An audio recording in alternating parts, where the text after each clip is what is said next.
Hyderabad outer ring road మీద exit number 12 దగ్గర Adibatla village సమీపంలో పోలీసులు ఒక వ్యక్తి మీద కాల్పులు జరిపారు.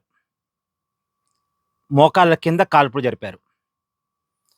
శ్రీకాంత్ అనేటువంటి కరడుగట్టిన నేరస్తుడు అతన్ని పట్టుకోవటానికి ప్రయత్నం చేస్తుండగా, అతను సినిమా పక్కీలో తప్పించుకోవటానికి ప్రయత్నం చేస్తుండగా, తప్పనిసరి పరిస్థితుల్లో అతన్ని పట్టుకోవాల్సిందే అని చెప్పేసి కాల్పులు జరిపారు.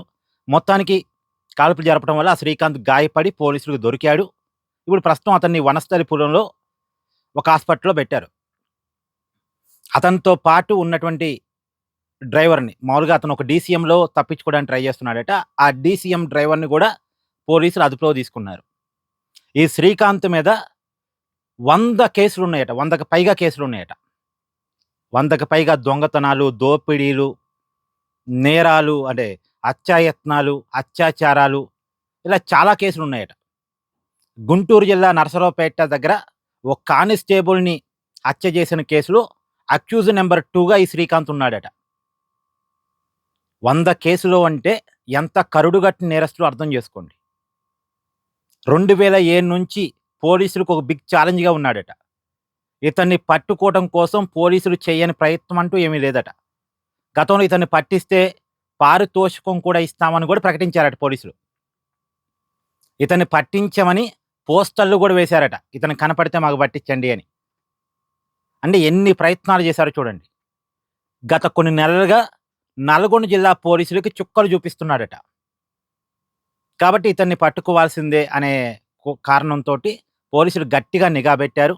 అందులో ఈ మధ్య కాలంలో నల్గొండ జిల్లాలో జరిగిన ఒక నేరంలో ఇతని పాత్ర ఉంది అని తేలటం, ఇతని వేలిముద్రలు కూడా దొరకటం, ఆ వేలిముద్రల ఆధారంగా ఇతను ఎటు తిరుగుతున్నాడు, ఎక్కడ ఉంటున్నాడు అనేటువంటి సమాచారాన్ని కూడా పోలీసులు మొత్తానికి పట్టుకొని గత 4 రోజులుగా ఇతని మీద గట్టిగా గస్తీ పెడితే ఇవాళ ఓఆర్ఆర్ మీద ఇతను దొరికాడు. దొరికి కూడా తప్పించుకునే ప్రయత్నం చేస్తే పోలీసులు మొత్తానికి కాల్పులు జరిపి ఇతన్ని అదుపులో తీసుకున్నారు.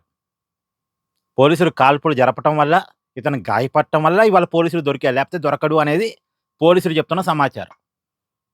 మరి పోలీసులు కాల్పులు జరపటం తప్పా ఒప్పా? కాల్పులు జరిపే హక్కు పోలీసులకు ఉందా లేదా? ఇదొక చర్చ. కాకపోతే తెలంగాణలో ఇది చర్చగా ఉండదు. ఎందుకంటే తెలంగాణలో జగన్మోహన్ రెడ్డి లేడు కదా. తెలంగాణలో జగన్మోహన్ రెడ్డి రాజకీయం చేయడు కదా.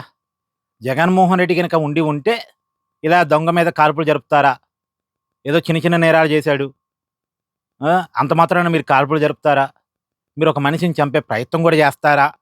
ఇతను అంటే ఎవరైతే ఆ శ్రీకాంత్ ఉన్నాడో కరుడుగట్టిన నేరస్తుడు, అతను కులాన్ని ఎత్తికి మరీ రాజకీయం చేసేవాడేమో. కానీ తెలంగాణలో అలా రాజకీయం చేసేవాళ్ళు ఎవరూ లేరు. కానీ ఇతను 100 పాపాలు చేశాడట. నేను చెప్పేది అదే అండి. నేను చెప్పేది అదే. ప్రతి వీడియోలో చెప్పేది అదే. 100 కేసులు పడ్డాయి అంటే, అతను పదే పదే నేరాలు చేయగలుగుతున్నాడంటే వ్యవస్థలు పనిష్మెంట్ చేయకపోవటం వల్లే కదా. మొదటి నేరం చేసినప్పుడే సరైన పనిష్మెంట్ అతనికి పడి ఉంటే రెండో నేరం చేయగలిగి ఉండేవాడా?